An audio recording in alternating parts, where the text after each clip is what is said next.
법치주의, 자유주의, 개인주의는 오로지 자본주의만의 특징이다. 민주주의의 반대 개념이 전체주의이듯 자본주의의 반대 개념은 공산주의다. 그래서 공산주의자들은 허황된 공산세계 건설을 위해 자본주의 사회를 공격할 때 하나, 법을 사유화하고 둘, 사유재산 침해를 통해 자유를 박탈하며 셋, 숭고한 개인주의에 이기주의라는 프레임을 씌운다.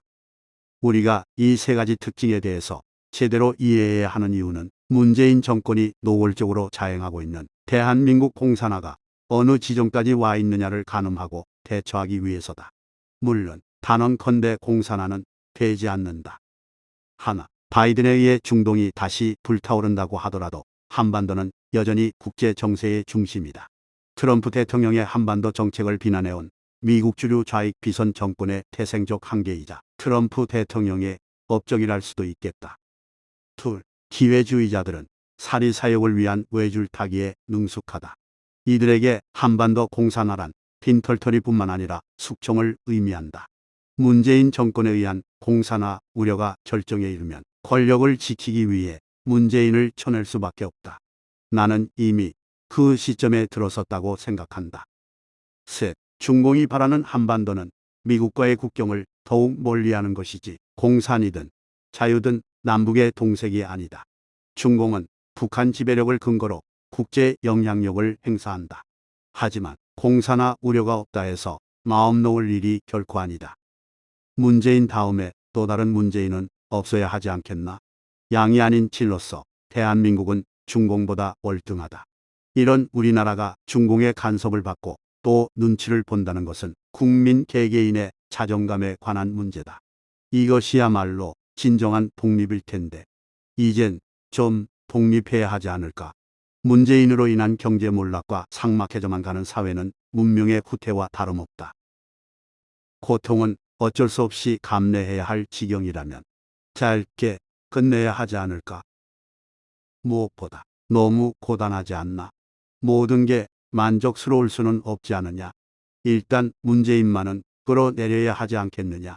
라고 말하는 사람들이 있다. 정말 공감되고 이해된다. 모든 정치인이 그렇고 우리가 신뢰하며 의지했던 소위 지시인들, 리더들도 그렇다. 마냥 만족스러울 수는 없다. 그래서 약간의 문제는 눈 감아 주자고 한다. 맞다. 눈 감아 줄 수 있다. 수도 없이 많은 노선을 가진 좌파가 그렇다.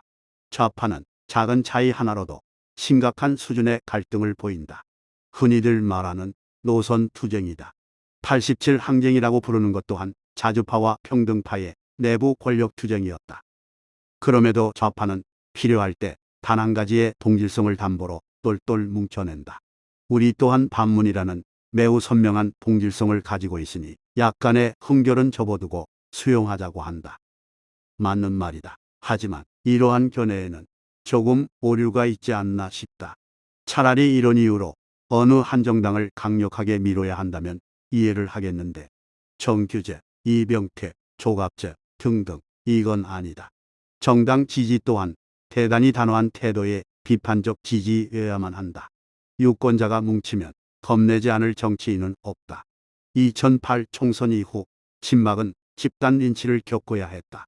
급기야 친박 성향의 유권자들은 당을 외면했고 임기 후반부 이명박은 조기 레임 덕에 시달려야만 했었다. 심지어는 보궐선거에서 보수 유권자의 투표 보이콧까지 감지되었었다. 그래서 당시 이명박이 긴급하게 도움을 요청한 이가 박근혜 대통령 아니었나?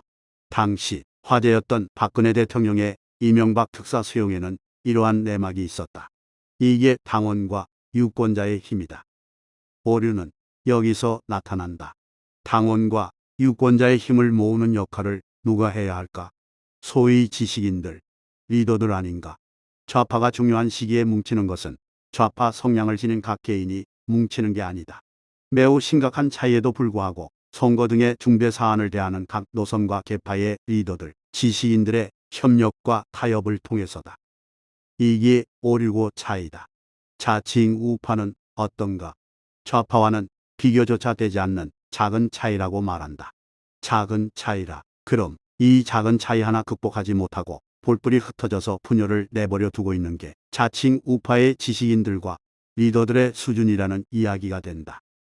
심각성의 크기와는 별개로 흠결이 있더라도 재앙을 극복하기 위해서 힘을 실어주자는 것에는 절박한 현실에 가슴 시리도록 동의하지만 서로 간의 차이 또는 흠결을 핑계로 분열을 조장하고 내버려 두는 작자들을 품어야 할 이유가 있을까 하는 것이 내 생각이다.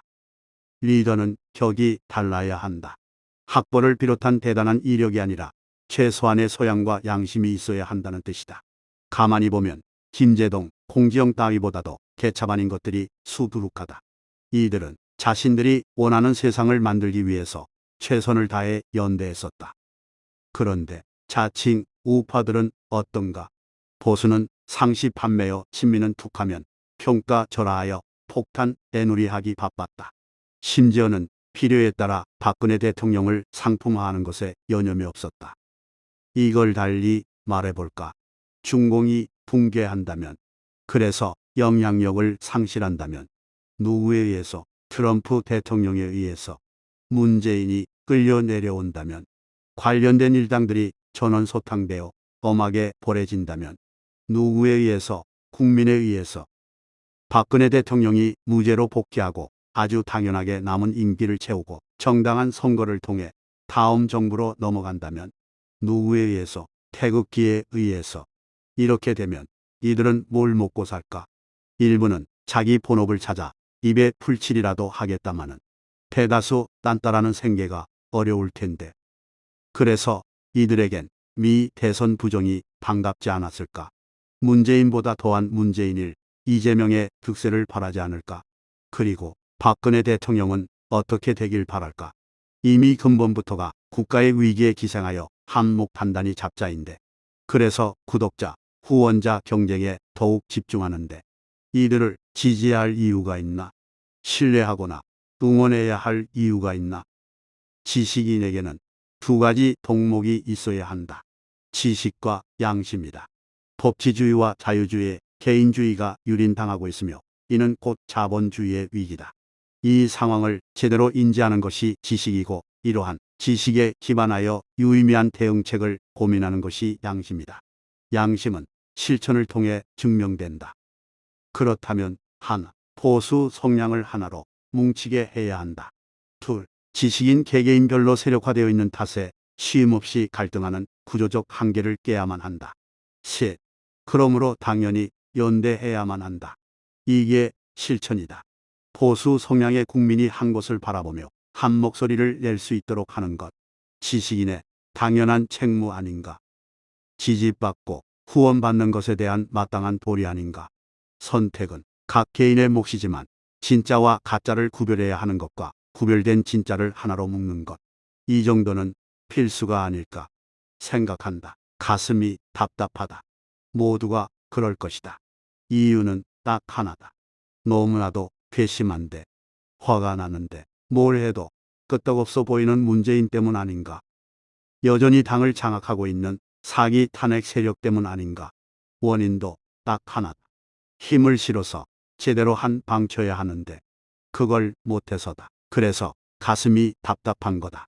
연대하고 하나로 뭉치면 쾌감의 극치를 맛볼 수 있을 뿐만 아니라 짧게 겪어내는 것으로 고통을 끝내고 정상을 회복할 수 있다. 자본주의는 반드시 지켜져야 한다. 자본주의가 굳건하면 자유민주주의는 절로 따라오기 때문이다.